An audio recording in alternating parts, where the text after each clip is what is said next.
So even though the American Red Cross was founded in 1881, they really became involved with the worldwide scene more once World War I started. So as the U.S. went into World War I, they were quickly responding and were by the side of every soldier.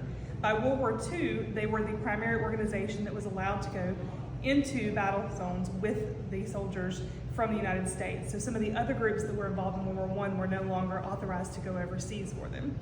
Once we get into World War II, as you see around us, we have so many different things that they were going to be helping with.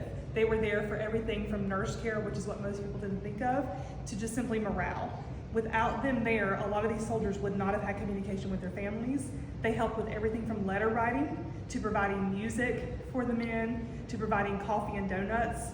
A lot of them were known as donut dollies, the ones that were not necessarily nurses, because they simply brought the comforts of home. They brought a young lady, smiling and pretty, that reminded these young men of the ladies they had back home.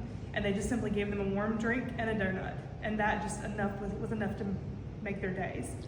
They also helped, as I said, with letter writing. And some of that simply involved providing the paper and the pencils and the envelopes to be able to send it back and forth, as well as actually carrying the mail. Other times they had to write it for them. If a soldier was incapacitated for any reason, they spent a significant amount of their time actually writing letters for the soldiers. They also played games with them, read books with them, or provided books for them to read, and they were able to keep their morale up by just simply letting them do everyday things. I do have many things here that are going to be parts of different uniforms, including one of the ones that's, like I said, sometimes we think of primarily nurses, but we also had what was known as the Gray Ladies, which were part of our recreation group that actually was the one that would help with things like games and breaking you back into going back into normal life once you were no longer in service.